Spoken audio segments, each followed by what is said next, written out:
Florence Scovel-Shinn, avec sa clarté et son pouvoir de synthèse, a dévoilé l'une des plus grandes vérités spirituelles. La vie n'est pas une bataille acharnée contre des circonstances défavorables, mais plutôt un jeu divin régi par des lois précises. Le titre que nous avons choisi, Ouvre-toi pour réaliser, la victoire te trouve aujourd'hui, résume parfaitement sa philosophie, inversant la logique de la lutte humaine. Généralement, on nous enseigne à poursuivre la victoire, à la chasser avec effort et sacrifice. Shinn nous offre une perspective révolutionnaire, la victoire n'a pas besoin d'être poursuivie, car elle est déjà en route, notre rôle est simplement d'éliminer les obstacles internes afin qu'elle puisse nous trouver. Ce changement de paradigme est le point de départ de la véritable réalisation. Le concept de « s'ouvrir » est synonyme de non-résistance, le principe fondamental de Shinn. La résistance, qu'elle se manifeste par la peur, le ressentiment, l'inquiétude ou la tentative excessive de contrôle, agit comme un barrage psychique, bloquant le flux du bien qui nous revient de droit divin. La victoire, la prospérité, la guérison et l'amour sont des manifestations du plan divin pour chaque individu. Lorsque nous résistons à une situation, ou que nous luttons contre elle avec des pensées et des mots négatifs, nous nions en réalité l'intelligence infinie qui œuvre en notre faveur. La victoire, pour Shinn, est la destinée inévitable de l'âme qui s'aligne sur la vérité universelle. Pour qu'elle nous trouve, il est impératif que nous lâchions le besoin de déterminer le comment et le quand. L'univers dispose de raccourcis divins et de solutions, surprises, que notre esprit limité ne pourrait jamais concevoir. S'ouvrir est donc un acte de profonde confiance et d'abandon, une reconnaissance humble que le pouvoir qui nous crée a également le pouvoir de nous guider vers la pleine réalisation. Cette première partie pose les bases pour comprendre que le succès n'est pas une question de mérite ou de chance, mais d'alignement et d'acceptation. Le pouvoir de la parole, thème central de votre chaîne, est l'instrument principal pour déclarer cet état d'acceptation. En affirmant « Aujourd'hui, la victoire me trouve », nous utilisons la baguette magique de la parole pour dissoudre la résistance et inviter le succès à se manifester dans notre expérience. Le deuxième pilier de la philosophie de Florence Scovel-Shinn, crucial pour que nous puissions nous ouvrir pour réaliser, est la loi de l'attente, ou de l'expectative. Elle affirmait avec conviction, « Ce que je craignais m'est arrivé, et ce que j'attendais m'est également arrivé ». Cette maxime simple, extraite des Écritures, est la clé pour comprendre comment le subconscient opère comme le champ fertile où les graines de pensée et de sentiments créent la réalité. Pour Shinn, il ne suffit pas de désirer quelque chose, il faut l'attendre activement. L'expectative est la foi en action, la preuve invisible que le bien désiré est déjà en mouvement. Lorsque quelqu'un ouvre pour réaliser, cette ouverture doit être remplie non pas d'incertitude ou d'espoir passif, mais d'une attente vive et inébranlable de la victoire. Cette loi exige un changement profond dans notre comportement mental et physique. Si vous attendez la défaite, l'esprit subconscient mobilise toutes les ressources internes et externes pour manifester cette défaite. De la même manière, si vous attendez la victoire, aussi impossible que la situation puisse paraître, l'univers est obligé de réorganiser les faits et les personnes pour que le résultat positif se concrétise. L'expectative fonctionne comme un aimant. Si vous attendez des miettes, vous attirerez des miettes. Si vous attendez l'abondance et le succès total, c'est ce qui sera livré à votre porte. Shinn illustrait souvent cela par la nécessité d'agir comme si. Cela signifie que si vous attendez la prospérité, commencez à agir de manière prospère. Si vous attendez une nouvelle relation, préparez l'espace dans votre vie et dans votre cœur. L'action basée sur la foi, l'attente, est la démonstration pratique que vous considérez déjà la victoire comme une réalité imminente. La victoire qui vous trouve aujourd'hui, comme le dit notre titre, trouve un individu qui n'est plus en train de mendier ou de lutter, mais qui est préparé, avec elle espace, de sa conscience nettoyée et prêt à recevoir le grand bien. Par conséquent, pour réaliser, il faut cultiver le champ de l'esprit avec des graines d'attente positive, en veillant à ce qu'il n'y ait pas de place pour le doute ou la peur, qui sont la forme la plus puissante de résistance. La victoire ne peut entrer là où la défaite est attendue. Au cœur de l'enseignement de Florence Scovel-Shinn réside la prémisse selon laquelle la parole est l'outil créatif le plus puissant que nous possédons. Elle n'est pas seulement un moyen de communication, mais une force formatrice qui, une fois libérée, établit une cause qui doit inévitablement produire un effet correspondant dans notre expérience. Shinn l'appelait « Ta parole est ta baguette magique, your word is your wand ». Pour s'ouvrir pour réaliser, Il est crucial de comprendre que nos mots et affirmations ne sont pas de simples souhaits, mais des décrets qui ordonnent à la substance amorphe et invisible de l'univers de prendre forme. L'un des principaux usages de cette baguette est justement de dissoudre la résistance interne qui bloque la rencontre avec la victoire. La résistance, abordée dans la première partie, se manifeste souvent par des conversations internes négatives, des critiques, des plaintes, surtout, par l'expression de peur. En utilisant des affirmations de Shin, telles que « Dieu marche devant moi et la victoire est assurée », nous nettoyons activement le champ subconscient de toute croyance limitative qui dit le contraire. Le pouvoir de l'affirmation réside dans sa capacité à transformer le doute en certitude et la peur en foi. La parole, lorsqu'elle est répétée avec conviction, reprogramme le subconscient, qui ne fait pas de distinction entre ce qui est réel et ce qui est imaginé. Le subconscient, étant le serviteur fidèle, accepte la parole comme un commandement absolu et commence à travailler pour la manifester dans le monde objectif. Pour le pratiquant qui recherche la réalisation, les mots doivent être utilisés comme des ponts reliant le désir invisible à la manifestation visible. Par conséquent, la pratique de Shin n'est pas passive, c'est une action vocale et mentale constante. Elle nous instruit à déclarer la perfection, la prospérité, et surtout, la certitude de la victoire, avant même qu'elle n'apparaisse à l'horizon physique. Notre travail de « s'ouvrir » est fait par la parole, la victoire, nous trouve, comme conséquence directe de cette déclaration vocalisée et maintenue. Au-delà du pouvoir de la parole, Florence Scovel Shinn insistait sur la nécessité de maintenir une image mentale claire et parfaite de ce que nous souhaitons manifester. La visualisation créative est le complément silencieux et puissant de l'affirmation vocalisée. Si la parole est la baguette magique qui décrète, l'image mentale est la matrice qui définit la forme exacte de la réalisation. Pour que la victoire vous trouve, il est fondamental que vous sachiez à quoi elle ressemble, ce qu'elle ressent et comment elle se manifeste dans votre vie. Le subconscient, comme l'enseignait Shin, ne traite pas seulement les mots, mais répond de manière spectaculaire aux images. L'esprit, étant le principal instrument de création, doit être entraîné à ne pas se concentrer sur ce qui est indésirable, la défaite, la dette, la maladie, mais plutôt sur l'imagerie parfaite de la situation achevée. S'ouvrir pour réaliser signifie souvent fermer les yeux aux circonstances actuelles, qui ne sont que le résultat de pensées passées, et ouvrir la vision intérieure vers le futur qui existe déjà dans la dimension spirituelle. Shin instruisait ses élèves à créer une image fixe et inébranlable du succès. Elle comparait cela à un peintre qui a d'abord l'image complète de l'œuvre dans son esprit avant de toucher la toile, ou à un architecte qui ne commence pas à construire sans le plan détaillé. Cette image mentale agit comme une carte pour l'infini, qui mobilise alors les personnes, les événements et les ressources nécessaires pour combler le vide entre l'image et la réalité physique. Il est vital que cette visualisation soit faite avec joie et sentiment de possession, comme si la victoire avait déjà eu lieu. Cette émotion est le catalyseur qui transforme le simple espoir en foi manifestatrice. En cultivant cette imagerie parfaite, nous détournons notre attention de la peur et de la résistance, ce qui bloque, et la plaçons sur la gratitude anticipée pour la victoire, ce qui attire. Ainsi, la visualisation devient un acte d'abandon confiant, un canal ouvert et réceptif qui garantit que la victoire, déjà préparée, ne se perde pas en chemin. Si l'objectif est de s'ouvrir pour réaliser et de permettre que la victoire vous trouve aujourd'hui, l'ennemi primordial à affronter est la peur. Florence Scovel Shinn était catégorique en affirmant que la peur est la croyance opposée à la foi. Étant une force mentale puissante, elle a la capacité d'attirer exactement ce que l'on craint le plus, accomplissant la prophétie de Job, ce que je craignais m'est arrivé. Dans sa philosophie, la peur n'est pas seulement une émotion désagréable, elle est la forme la plus puissante de résistance et de négation de la vérité.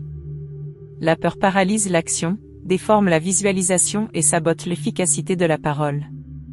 Par conséquent, le travail essentiel pour celui qui cherche la réalisation est de transmuter la peur en foi. Shin enseignait que, souvent, la peur se présente comme un lion sur le chemin, une difficulté apparemment insurmontable qui nous empêche d'avancer. Cependant, elle assurait qu'en affrontant ce lion, avec une affirmation de foi inébranlable, la menace se transforme et se révèle être un ange armé ou une opportunité déguisée. Cela signifie qu'au lieu de reculer, nous devons déclarer la perfection et le pouvoir divin dans la situation de peur.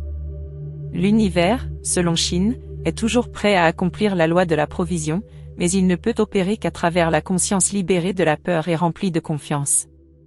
Lorsque nous nous ouvrons pour réaliser, nous déclarons essentiellement que Dieu, ou l'intelligence infinie, est la seule cause et le seul pouvoir, et qu'il n'y a pas d'opposition réelle à notre victoire. La victoire sur la peur ne demande pas une lutte épuisante, mais plutôt une diminution de la tension. Nous devons détourner le focus de l'image redoutée, le problème, et le fixer fermement sur l'image parfaite, la solution et la victoire. C'est le véritable acte de s'ouvrir, libérer l'esprit de la prison de la peur pour que l'énergie créatrice de l'univers puisse circuler librement et nous conduire à la victoire. Une fois que la résistance est diminuée, partie 1, et que la peur est affrontée, partie 5, le pratiquant de Florence Scovel Shinn doit apprendre la technique principale de l'ouverture, se syntoniser avec la guidance divine, ou ce qu'elle appelait le chuchotement intérieur. La victoire, lorsqu'elle nous trouve, le fait rarement de manière chaotique ou par pur hasard. Elle arrive par un chemin facile et heureux, le chemin parfait, qui est révélé pas à pas par l'intuition. Pour Shinn, l'être humain n'a pas besoin de s'épuiser intellectuellement ou de planifier minutieusement chaque étape. L'intellect humain est limité, mais l'intelligence infinie, qui connaît tous les raccourcis et toutes les solutions, peut nous guider parfaitement.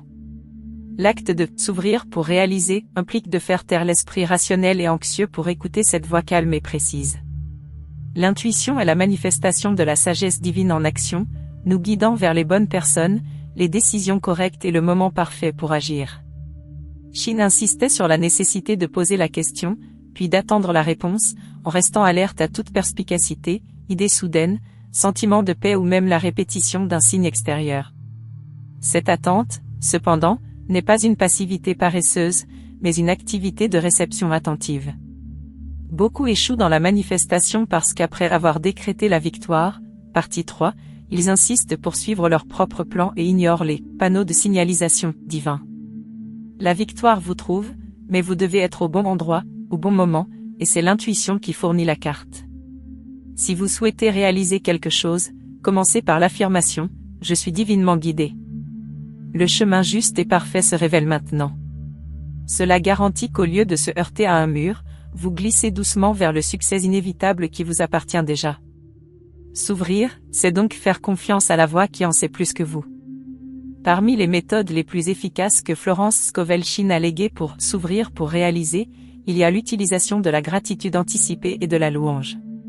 Ce ne sont pas de simples gestes de politesse spirituelle, mais des catalyseurs vibrationnels qui accélèrent la manifestation. Pour Shinn, la gratitude au présent, pour le bien que l'on désire dans le futur, est la preuve suprême de la foi. Lorsque nous remercions pour quelque chose qui ne s'est pas encore manifesté sur le plan physique, nous opérons à partir du niveau de l'esprit, où la victoire est déjà un fait accompli. Cette attitude de louange préalable élimine toute ombre de doute ou d'impatience, qui sont des formes subtiles de résistance bloquant la rencontre avec le succès. La gratitude anticipée harmonise l'individu avec la fréquence de l'abondance et de la provision. L'univers, selon Shinn, est infiniment réactif à la vibration de la joie et de la certitude. Si notre état mental est celui du manque, quand cela arrivera, je serai heureux, nous envoyons un message de pénurie. En revanche, lorsque nous louons et remercions pour la victoire qui est en route, et qui, vous trouve aujourd'hui, nous remplissons le vide entre le désir et sa réalisation avec une énergie positive et manifestatrice. Ceci est vital pour s'ouvrir, car la gratitude est l'opposé de la plainte et du ressentiment, des états mentaux qui ferment le flux. Shinn enseignait à remercier immédiatement après avoir fait la demande ou l'affirmation, scellant la transaction avec l'infini. La gratitude est le sceau d'approbation du subconscient. En louant, nous déclarons que le projet divin est en cours d'exécution et que notre part est déjà accomplie, ne nous restant qu'à recevoir. En adoptant cette louange anticipée, nous transformons l'attente en une célébration continue, garantissant que la victoire non seulement arrive, mais soit reçue avec joie et facilité, sur le chemin facile et heureux que l'intuition révèle. Bien que Florence Scovel Shinn ait mis l'accent sur la non-résistance et l'abandon, sa philosophie est loin d'être une passivité paresseuse. La réalisation exige ce qu'elle appelait l'action inspirée ou faire le premier mouvement. Le principe divin fera sa part, mais l'individu doit faire la sienne, en agissant dans le moment présent comme si le bien était déjà manifesté. C'est le point crucial de s'ouvrir pour réaliser, il ne s'agit pas seulement de sentir et de déclarer, parties 3 et 4, mais de se mouvoir dans le monde physique conformément à la foi inébranlable que la victoire vous trouve aujourd'hui. Cette action est le pont physique entre le plan invisible et la manifestation tangible. L'action inspirée est toujours légère, facile et provient de l'intuition, partie 6, non de l'effort intellectuel ou de la pression anxieuse. Si, par exemple, quelqu'un affirme la prospérité, mais refuse d'ouvrir le compte bancaire pour recevoir l'argent, ou de créer de l'espace dans sa maison pour le nouveau, cette inaction physique nie l'efficacité de sa parole spirituelle. L'inertie, dans ce sens, est une forme de résistance passive. Shin enseignait qu'en faisant le premier mouvement, même s'il semble insignifiant, comme acheter une petite valise en attendant le grand voyage, ou appeler quelqu'un pour démarrer un projet, nous envoyons un signal clair au subconscient et à l'univers que nous sommes prêts. Cet acte de foi en mouvement débloque le flux. La victoire, qui est déjà assurée, a besoin d'un point de contact physique pour se concrétiser. Votre premier mouvement est la reconnaissance que la victoire est déjà en route, et vous vous préparez simplement à la recevoir. Cette étape est un test de foi. Êtes-vous prêt à agir avant de voir la preuve? Celui qui bouge avec foi découvre qu'en faisant un pas, le sol apparaît sous ses pieds. Ainsi, l'acte de réaliser culmine dans l'action inspirée qui manifeste la victoire de manière rapide et harmonieuse. Tout au long de ses enseignements, Florence Scovel-Shinn rappelait constamment à ses lecteurs la nature illimitée et inépuisable de la source divine. Le concept de « s'ouvrir pour réaliser » ne se limite pas à manifester un désir spécifique, c'est une invitation à recevoir le surplus divin, quelque chose de toujours meilleur, plus grand et plus rapide que ce que l'esprit humain aurait pu planifier. L'erreur courante, qui génère une résistance subtile, partie 1, est de limiter Dieu, l'infini, à notre vision restreinte. Souvent, nous demandons un emploi ou une somme d'argent spécifique, et la victoire qui nous trouve est une entreprise florissante ou un héritage inattendu. La victoire nous trouve toujours avec d'agréables surprises. Pour ouvrir véritablement, la personne doit déclarer « Ceci ou quelque chose de mieux se manifeste maintenant dans ma vie ». Cet ajout supprime la restriction et permet à l'intelligence infinie, qui opère au-delà du temps et de l'espace, d'apporter des solutions créatives et inattendues à notre expérience. Shin appelait cela la loi de la substitution. Si nous perdons quelque chose, c'est que quelque chose de meilleur nous est réservé. L'esprit doit être entraîné à ne pas pleurer les pertes ou les déceptions, mais plutôt à attendre la substitution divine, qui est toujours supérieure. Cette loi est intrinsèquement liée à l'idée que la victoire est déjà assurée, c'est une promesse que la provision de l'univers est un flux constant et inépuisable, toujours plus grand que notre besoin momentané. En maintenant cette mentalité d'abondance illimitée, nous évitons le cycle de la peur du manque, partie 5, et nous nous alignons sur la fréquence de l'opulence divine. Ainsi, la réalisation que nous cherchons est élevée d'une simple conquête personnelle à une expérience de miracle, où la victoire nous trouve dans tous les domaines de la vie avec une générosité qui dépasse toutes nos attentes. Nous arrivons à la synthèse de l'enseignement de Florence Scovel-Shinn, qui nous permet de comprendre et d'appliquer le concept puissant selon lequel la victoire vous trouve aujourd'hui. Cette phrase n'est pas seulement un espoir, mais la déclaration d'un état de conscience permanent.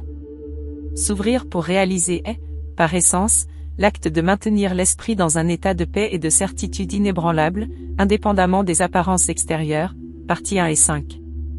La victoire n'est pas un événement isolé dans le futur, mais une énergie qui circule continuellement depuis l'infini, prête à se matérialiser à travers votre conscience. Notre travail consiste à maintenir le canal, la conscience, libre d'obstruction, en utilisant les outils légués par Shin, la parole comme décret, partie 3, la visualisation comme matrice, partie 4, et l'action inspirée comme preuve de foi, partie, émoticône, n'en croyant pas ses yeux. Le succès durable, comme l'enseignait Shin, provient de l'application cohérente de ces lois. L'individu qui s'ouvre pour réaliser est celui qui a transformé l'attente, partie 2, en une habitude mentale, remplaçant la peur par la gratitude anticipée, partie 7, et acceptant que la provision divine est toujours un surplus, partie 9. Le point culminant est de comprendre que vous n'avez pas besoin de lutter ou de forcer.